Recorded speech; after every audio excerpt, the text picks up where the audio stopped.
Hello. So today I'm going to try to celebrate Pi Day for the first time. I previously interjected some Twitter posts about the Pi Day festivities that may have made some difference. For instance, I came up with I suggested an idea of uh, using a different base to calculate a fraction of pi so that you would not get so many repeating decimals. And that was an interesting thing. But it only works if pi is treated as 22/7, kind of a common accepted value for the fraction. But today I'm going to discuss some of the deeper insights that I have found on pi. And since pi is defined as the ratio of the circumference of a circle to its diameter, the number of digits generated by this ratio must be infinite. And I'm going to do a very informal proof, probably a lot of holes in it, but to prove this, multiply both the circumference and the diameter by 1/2 and take the ratio of the result. The amount of distance found halving the circumference is more than the distance obtained from halving the diameter. Repeat the calculation by halving the remaining portions of the circumference and the diameter and take the ratio of the distances. Once again, the amount of distance obtained in the numerator is more than the amount of distance obtained in the denominator. So another digit greater than 1 or equal to 1 is generated. Now if you repeat this process for an infinite number of times, there will always be more distance in the numerator than in the denominator. So their ratio will always be greater than or equal to 1.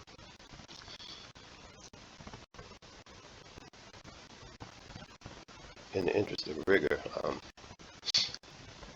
you have to show that the ratios thus generated are less than 10, the base for which the math is assumed to be done.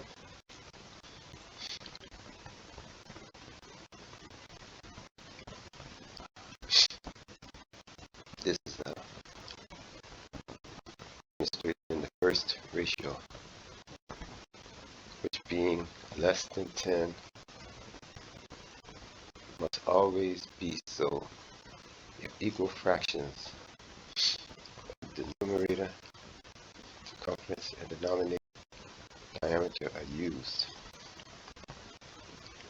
By the way, points in the process where the ratio after halving are equal to 1 are perhaps some type of node or resonant points in the process. Just a guess there though. Normally in the calculation of pi, a process is defined that is composed of dividing the remainder of the division into 10 parts and take as many of those parts as necessary to get a close to an exact fit as possible. That is, leaving no remainder. In this process, there is always a remainder. But at the point you only have to take only one part, the fit is as close as possible using the set of 10 parts.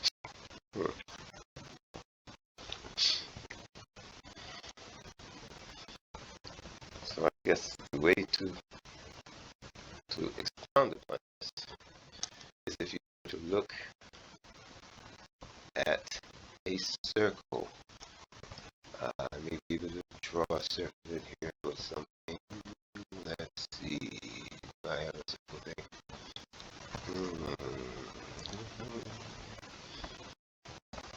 See that somewhere. D. Huh?